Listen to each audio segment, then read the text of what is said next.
It may be the most mysterious sinking in the Great Lakes, and the story is centered in Conneaut, Ohio. It was near Christmas, 1909, and the 30-some crew members of Marquette and Bessemer No. 2 Carferry considered themselves lucky. They had good jobs, good pay, and every evening they were home for supper. The Marquette traveled daily from Conneaut to Port Stanley, Ontario, taking materials across Lake Erie.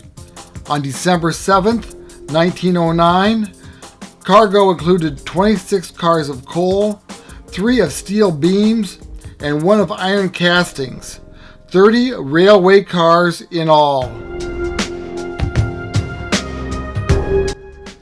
The mystery starts with Sarah Clancy of Erie.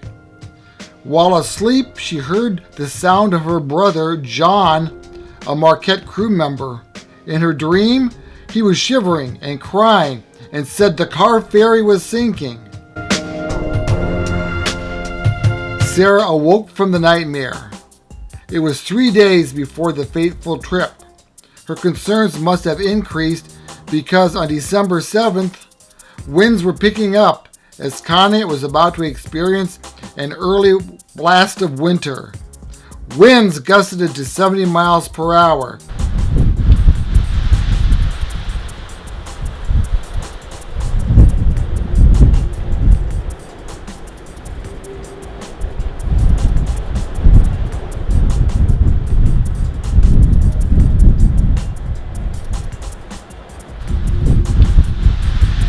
Snow slammed pilot house windows as the Carferry captain, Robert R. McLeod, prepared to take off.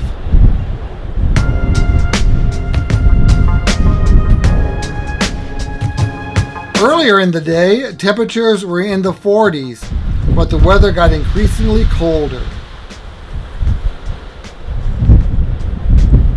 The Marquette No. 2, built in 1905 in Cleveland, didn't have a stern gate across the hold to lock in the cargo. It's something McLeod was concerned about. The Bessemer No. 1 had a stern gate. The owner promised one would be installed in No. 2 at the end of the shipping season. The trip to Port Stanley took 5 hours.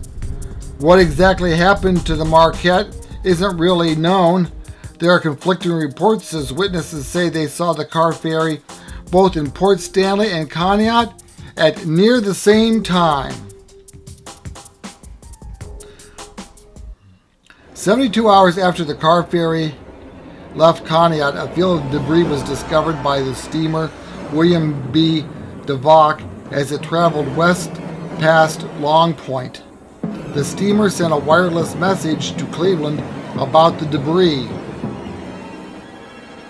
Among the debris was a green lifeboat and green woodwork that matched that on the Marquette. 2 days later, on December 12th, the crew of the fishing tug Commodore Perry discovered Marquette lifeboat No. 4 off Erie with 9 frozen bodies. The Erie Daily Times reported, it appeared the men left their ship in a hurry, perhaps to escape the sinking ferry. It was at that point all hope of finding the other crew members was abandoned. Clothing was found on the lifeboat without a body. There were suggestions one crew member went mad, tore off his clothes, and jumped into the icy waters. The men who were left were only dressed in overalls and jumpers, as if they hadn't had time to grab anything warmer. Yet, the steward took the time to bring 2 of his galley knives and a meat cleaver aboard the lifeboat.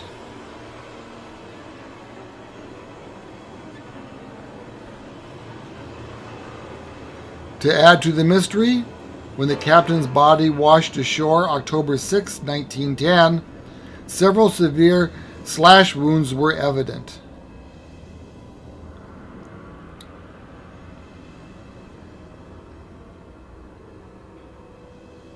Speculation for the sinking centered on the lack of a stern gate, allowing large waves to flood the ship from the rear.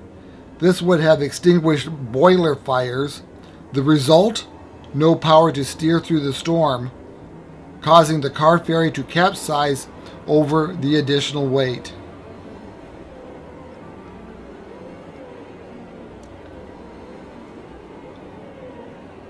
Two crew members were not aboard.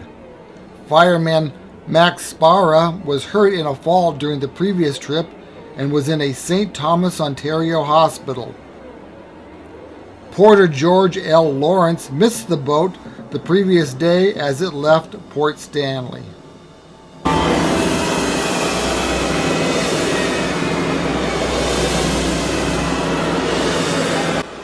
Within a day of the disaster, several people claimed a glimpse of the Carferry or heard its distress signal.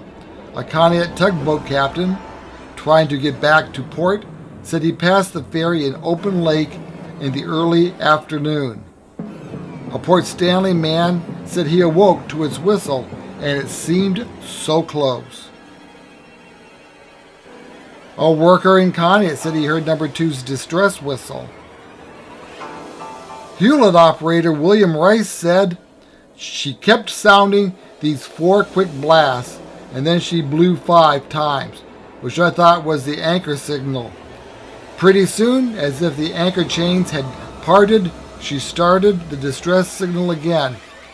I recognized it as the Carferry's whistle, but in about 15 minutes, all the blowing stopped.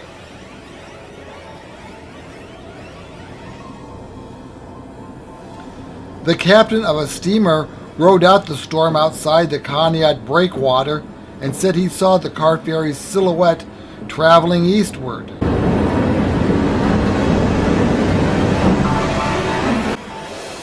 Gladys Egley wrote in 1986 to Captain McLeod's niece, Donna Rodbaugh, "On the night of the Carferry went down, we heard the whistle. It kept blowing, and Dad says, that boat is having trouble. We did not know then until we heard the news, but that whistle kept blowing until it went underwater. I just had to write and tell you. I am 93 years old, and I can still hear the whistle."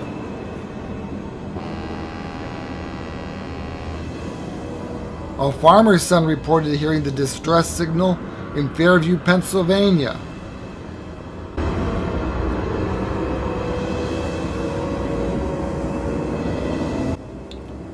The Marquette and Bessemer number 2 is considered the holy grail of Lake Erie shipwrecks. Its location still isn't known. In August 1963, a fishing boat captain reported losing a $600 trawl on a wreck in 145 feet of water near Long Point. A depth finder indicated the object jutted up about 45 feet from the bottom. That jives with the hypothesis of Captain Hugh McLeod, Robert's brother, who insisted the wreck was somewhere off Long Point. To add to the mystery is the story of Albert J. Weiss, treasurer of the Keystone Fish Company of Erie. Weiss hitched a ride on the Marquette at the last minute, carrying $30,000 to $50,000. That money was to purchase a Canadian fishing firm. According to protocol, the money would have been locked in the ferry's safe.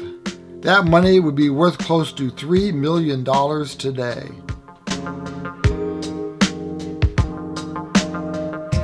It was a bleak holiday in Conneaut that year. The Marquette owner paid a month's wages to families and funeral expenses for those whose bodies were found. That number totaled 14. When the month was over, families struggled to put food on the table and heat their homes.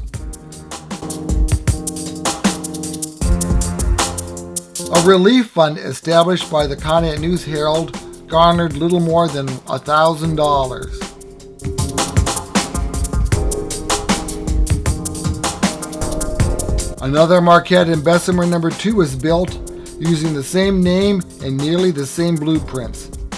This one had a stern gate. It entered service the same day McLeod's body was found. The new Marquette served in the same capacity until 1946, when she was sold and converted to a barge. She was scrapped in 1997.